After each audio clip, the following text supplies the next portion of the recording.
புறப்பட்ட இளம் தென்றலே புலவர் இதயத்தில் ஊறித்திளைத்த நருந்தேனே உதயத்து சூரியனாய் உலகிற்கு வழிகாட்டும் ஒளிவிளக்கே கதியென வந்தோர்க்கு நாளும் விருந்தளிக்கும் இன்னமுதே என்றும் இளமை கொன்றா தாரகையை எங்கள் உயிர் மூச்சு தமிழ் அன்னையே உமக்கு முதல் வணக்கம்.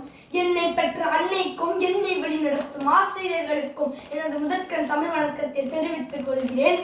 வள்ளுவன் கூறும் வாழ்வின் இலக்குகள் என்ற தலைப்பில் உங்களோடு பேச வந்திருப்பர் சாம்ராஜ்சேகர். திருவள்ளுவர் கூறும் வாழ்வின் முக்கிய இலக்குகள் அறம், பொருள் மற்றும் இன்பம். இவை மூன்றும் ஒரு மனிதன் தன் வாழ்க்கையை நடத்தவும் இன்பமுடனும் இசையுடனும் நலமுடனும் நட்புடனும் வாழ தேவையானவை. நம் வாழ்க்கை என்பது நீண்டதொரு பயணம். நாம் எவ்வாறு வாழ வேண்டும், எதை இலக்காக கொண்டு வாழ வேண்டும், என்னென்ன நெறிகளை பின்பற்றி வாழ வேண்டும் என்பதற்கான தெளிவான வழிகாட்டுதலை வழங்கியவர் எமது ஐயர் திருவள்ளுவர்.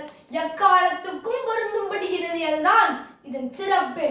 முக்கிய இலக்குகளான அறம், பொருள் மற்றும் இன்பம் என்ற தலைப்பில் வெவ்வேறு கருத்துக்களை கூறியுள்ளார் வள்ளுவர். முதலில் அறம் என்ற தலைப்பில் வள்ளுவர் கூறும் வாழ்வின் இலக்குகள் என்னவென்று பார்ப்போமா? அறம் என்றால் ஒழுக்கம். நல்லொழுக்கமும் ஒழுங்கும் இல்லாத வாழ்க்கை முழுமை பெற முடியாது. அறமற்ற வாழ்க்கை என்பது இலக்கு இன்றி செல்லும் பயணம் போன்றதாகும். சிறப்பீனும் செல்வமும் ஈனும் அறத்தினூங்கு ஆக்கம் எவனோ உயிருக்கு. அதாவது அறம் செல்வத்தையும் அளிக்கும், சிறப்பையும் அளிக்கும். ஆகவே அத்தகைய அறத்தை விட நன்மையானது வேறு ஏதும் உண்டோ என்று வள்ளுவர் கூறுகிறார். அறத்தினூங்கு ஆக்கமும் இல்லை, அதனை மறத்தலின் மூங்கில்லை கேடு.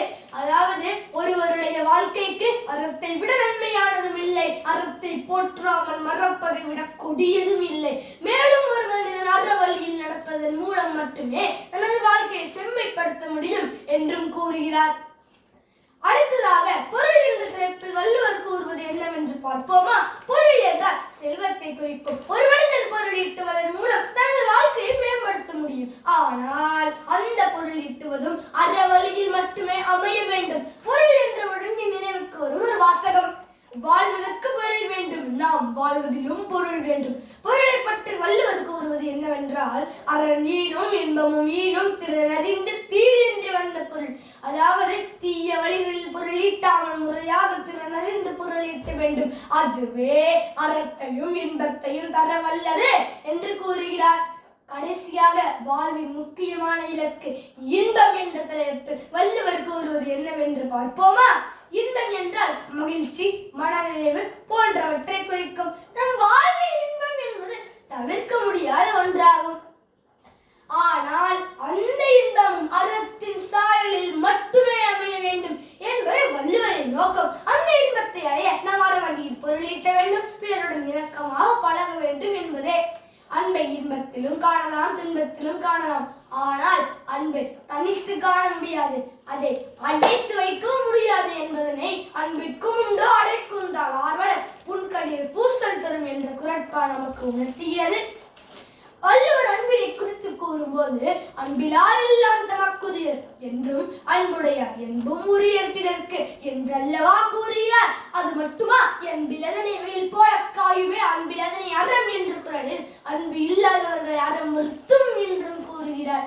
இறுதியாக என் முடிவுரை அறம் முந்தி பொருள் அதை தொடர்ந்து இன்பம் அதனடியில் வளர வேண்டும். வள்ளுவரின் பார்வையில் வாழ்வின் முக்கிய இலக்குகள் அறம், பொருள் மற்றும் இன்பம் சமநிலையில் அமைய வேண்டும் என்பதே. இவை மூன்றோடு ஒன்று இணைந்தமைந்தால்தான் ஒரு நட்பண்புள்ள சீரான வாழ்க்கை அமையும். இதுதான் ஒரு சமூகத்தின் முன்னேற்றத்திற்கும் அடித்தளமாக அமையும். எனவே வள்ளுவரின் நெறிமுறைகளை பின்பற்றி நமது வாழ்க்கையிலும் சமுதாயத்திலும் ஒரு நல்ல மாற்றத்தை ஏற்படுத்துவோம் என்று உறுதி கொள்வோம். வெற்றி பெறுவோம். நம்பிக்கையுடன் சாம்ராஜ்சேகர். நன்றி, வணக்கம்.